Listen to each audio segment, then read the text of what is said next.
O Cláudio, olha, a gente vai agora para outro canto do Brasil com o nosso colunista, o advogado Emanuel Pessoa, especialista em direito empresarial e que fala conosco aqui sobre os assuntos ligados também ao mundo jurídico.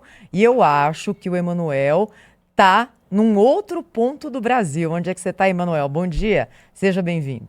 Bom dia, Thaís, bom dia, Cláudio. Estou em Fortaleza, Thaís. Então você falou de calor, 32 graus aqui à noite, hein? Quanto? 32? 32 à noite, 31, 32. Mas Fortaleza é estável, tá, Thaís? Então é assim, 33, 34 de dia, 29, 31, 32 à noite no verão, e não tem muita variação. Então você fica acostumado com calor. A vantagem é que venta bastante e o mar atenua muito a sensação. E bom, Emanuel, hoje você vai falar conosco sobre uma discussão, mais uma, não é? Que envolve o Supremo Tribunal Federal e que ganha corpo agora, principalmente com essa história do Banco Master e os muitos fatos que ainda não foram esclarecidos, que envolvem ministros do Supremo e esse banco que teve a sua liquidação determinada pelo Banco Central, não é? O presidente do Supremo Tribunal Federal, Edson Fachin, jogou ali no ar, até agora não deu o passo à frente, mas na possibilidade de implementar um código de conduta para ministros do Supremo Tribunal Federal, envolvendo desde a possibilidade de que haja regras para que ministros aceitem presentes, viagens, até, quem sabe, algum tipo ali de norma também para a atuação de pessoas próximas a ministros, filhos, mulheres, etc., na área da advocacia. Como é que você vê essa questão e o que você pode contar a respeito de outros países? Como é que outros países colocam normas para suas Supremas Cortes, se é que colocam? Thaís, eu até suspirei aqui porque a gente é imputado erroneamente a Charles de Gaulle, né? Na verdade, tinha sido o embaixador brasileiro que falou essa frase, que o Brasil não é um país sério. Na verdade, não é o Brasil que não é um país sério. As autoridades brasileiras não são sérias. É um negócio, assim, absurdamente surreal. Como é que o Brasil precisa que a sua Suprema Corte discuta um código de ética? Só o fato dessa discussão ser necessária já mostra o nível do buraco em que nós estamos. Porque o que acontece hoje é o seguinte: o Brasil vive sim uma juristocracia. Em todos os programas que a gente tem essa oportunidade aqui de conversar no Gente, eu falo com todas as letras que o maior problema do Brasil, a maior reforma necessária para o Brasil, a única maneira que o Brasil pode caminhar é uma reforma do judiciário, porque não tem nada que atrapalhe mais o Brasil do que o poder judiciário. E o principal problema está sempre no topo, que é no Supremo Tribunal Federal. Porque o judiciário no Brasil cria insegurança jurídica, ele legisla no lugar dos deputados e dos senadores, ele usurpa competências, ele muda a jurisprudência ao bel prazer de acordo com os interesses e ele é envolvido em muitos conflitos éticos. Os conflitos éticos mais simples e básicos do Supremo Tribunal Federal são que eventos promovidos pelos seus ministros são patrocinados por empresas que têm causas no Supremo e que serão apreciadas pelos ministros cujas empresas são patrocinadas. Ministros que aceitam dinheiro de palestra de empresas que têm causas milionárias, às vezes bilionárias, sob a sua jurisdição. Ministros cujas esposas têm contratos que nem mesmo escritórios como Matos Filho, Pinheiro Neto, Demarest e outros dos maiores escritórios do Brasil têm, e mesmo assim não se sentem compelidos a fazer qualquer explicação. A falta de percepção da realidade dos ministros do Supremo Tribunal Federal é gigantesca e eles só podem fazer isso porque eles conseguiram aplicar o maior, mas essa é a maior jogada da história. Critique o Supremo Tribunal Federal por qualquer coisa, mesmo que seja válida, que em qualquer lugar do mundo geraria investigações, e eles dirão que você atenta contra a democracia, processarão você e você simplesmente terá a sua vida aniquilada, porque eles mesmos se julgarão. Então, o Supremo Tribunal Federal conseguiu provar para o mundo inteiro o que acontece quando o devido processo legal é destruído, é criar o poder absoluto na mão dos juízes. E a gente tem que lembrar que o princípio básico do devido processo legal, que é um caso inglês muito antigo, diz o seguinte: Dr. Bonham contra o Colégio de Médicos. A parte não pode ser julgadora do seu próprio caso. Então, o Código de Ética no Supremo Tribunal Federal será um tiro na água por um motivo simples: eles irão julgar as infrações do Código de Ética. Professor, bom dia. O senhor que é um estudioso do assunto, certamente pode nos ajudar a esclarecer. Aliás, o nosso colega Eduardo Oniegas já tratou desse assunto de maneira bastante brilhante, ele que é o âncora do Jornal da Band, mas eu gostaria de entender melhor as diferenças de códigos de conduta adotados, códigos de ética adotados por magistrados, sobretudo de cortes superiores, em países europeus, né, enfim, que são referências. Fala-se aqui que o modelo adotado pelo ministro Edson Fachin, essa proposta de código de conduta, é um modelo alemão, que aparentemente é mais ameno, né, do que, por exemplo, o modelo adotado no Reino Unido. Você poderia falar sobre as diferenças que há nesses códigos de conduta? Cláudio, o que acontece é o seguinte: quando você tem o modelo chamado Europa continental, em direito o Brasil adota o modelo europeu jurídico, e a gente tem dois modelos principais. A gente tem um modelo chamado continental, que é um modelo em que você tem leis escritas, que, embora você use muito a questão também dos precedentes, é mais baseado no que a lei fala. E você tem o modelo anglo-saxão, que é o modelo do Reino Unido e dos Estados Unidos, que, embora você tenha leis escritas, conta muito mais o que a prática dos juízes ao longo do tempo, práticas sedimentadas, que é a jurisprudência, e isso daí seriam, hoje, né? O Brasil tenta adotar algo mais ou menos intermediário quando o Supremo Tribunal Federal criou a figura das súmulas vinculantes.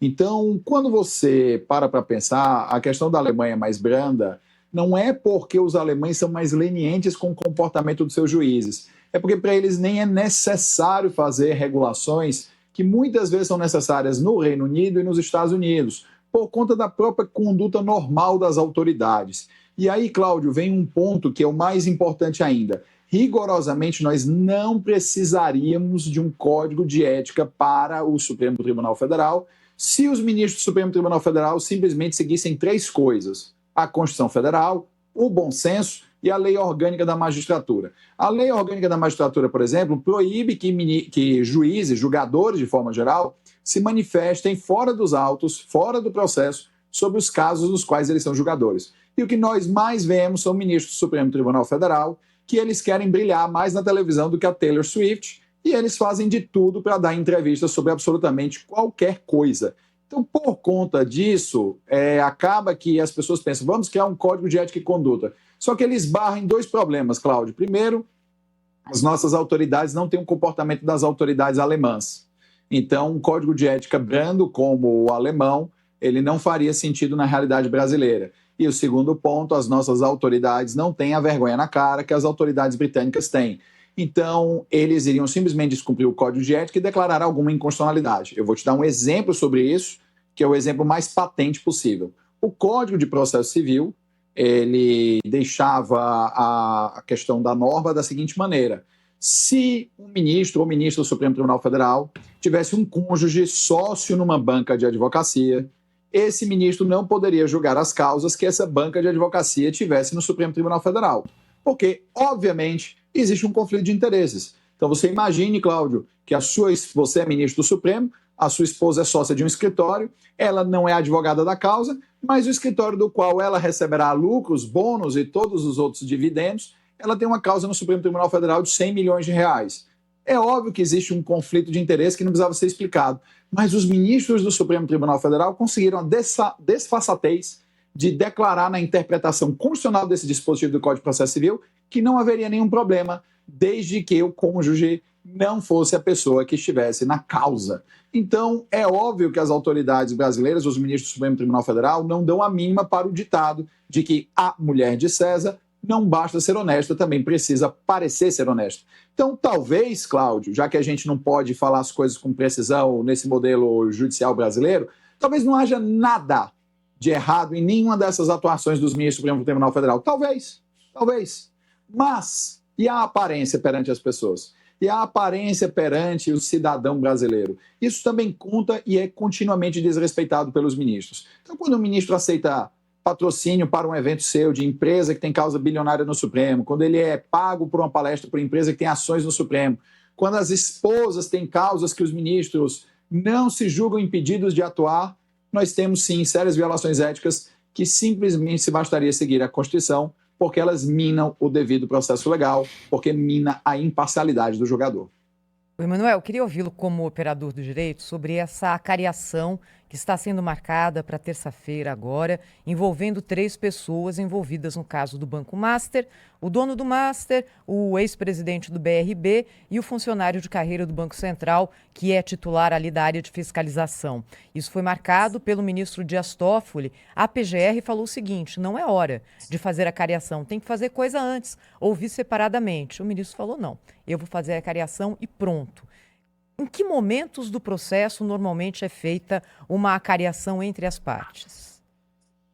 Olha, Thaís, essa questão ela precisa de uma resposta um pouquinho mais complexa, porque é o seguinte: não existe um impedimento legal para que o magistrado faça essa acariação, especialmente em processo penal, porque no Brasil nós temos 2 tipos de processo, ou penal ou cível. Tudo que não é penal, tudo que não é do crime, chama de processo cível. No processo penal, se busca um negócio chamado verdade real, porque vale a regra de que, se houver a menor dúvida, o réu deve ser absolvido.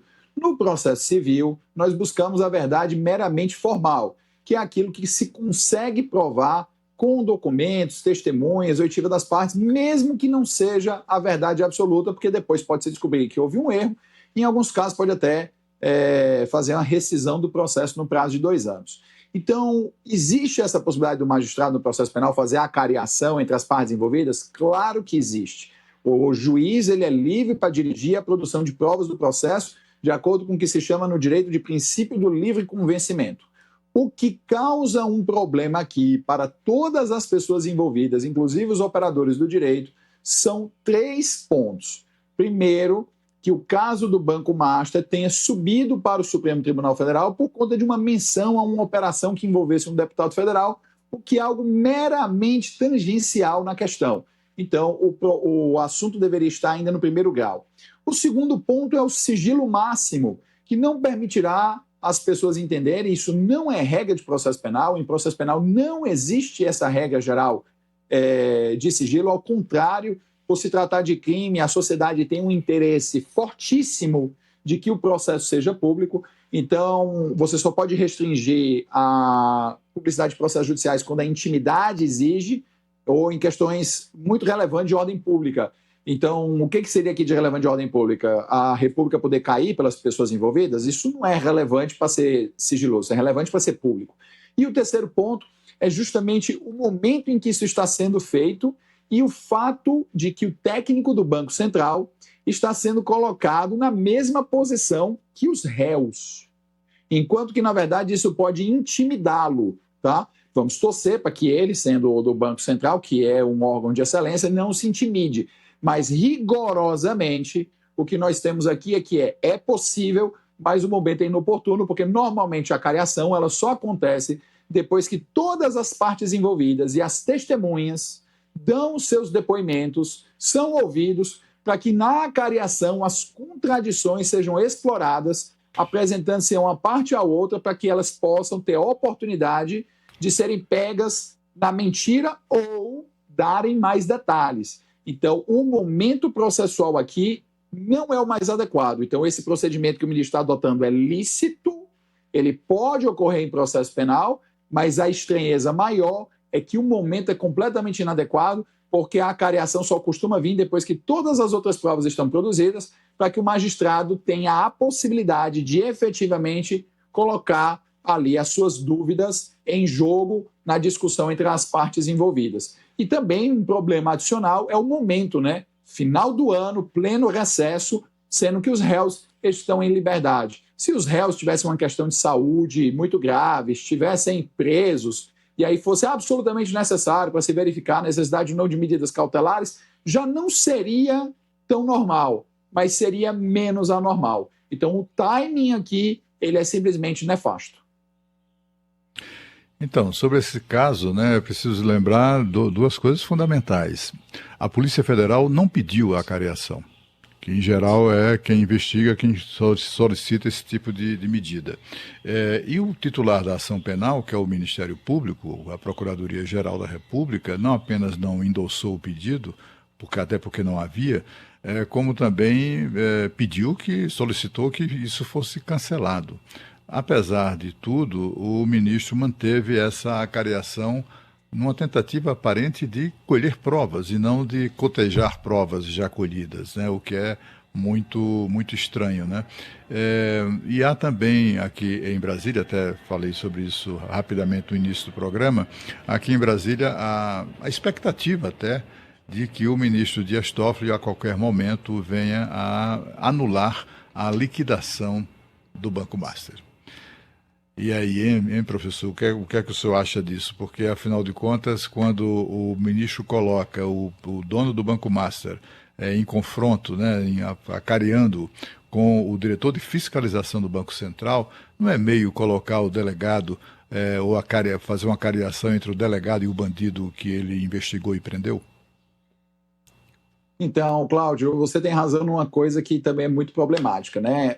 Embora o princípio do livre convencimento do magistrado autorize a fazer isso, o fato é que nenhuma das outras partes, que são as investigadoras e proponentes da ação penal, fizeram o requerimento. Então, o fato da decisão ela não ser uma decisão pública em todos os seus detalhes impede que nós saibamos se há ou não relevantes fundamentos para a adesão do ministro Toffoli. De novo, o problema nesse momento ainda não é de legalidade, nesse momento é de aparência de moralidade. E você tem razão, eu tenho ouvido de várias pessoas também que existe o grande risco aí de ser anulada a liquidação do Banco Master. Contudo, o banco já não tem mais quase nenhum valor de mercado perante terceiros. O que poderia acontecer com essa anulação era uma negociação privada, uma venda do banco para terceiros, uma tentativa de limpá-lo. Então, efetivamente, Cláudio, o que a gente percebe aqui é que no Brasil existem duas justiças. Existe a justiça do PPP, que é no popular a justiça do pobre, preto e prostituta, e existe a justiça dos banqueiros ricos com acesso em Brasília. Agradecer ao Emanuel Pessoa, colunista aqui do Jornal Gente, nesse dia 26 de dezembro, quase fim de ano. Emanuel, uma boa virada de ano para você e até a próxima aqui no Jornal Gente. Obrigado, Thaís. Boa virada de ano para vocês também. Um abraço, Cláudio, e fiquem com Deus. Obrigada.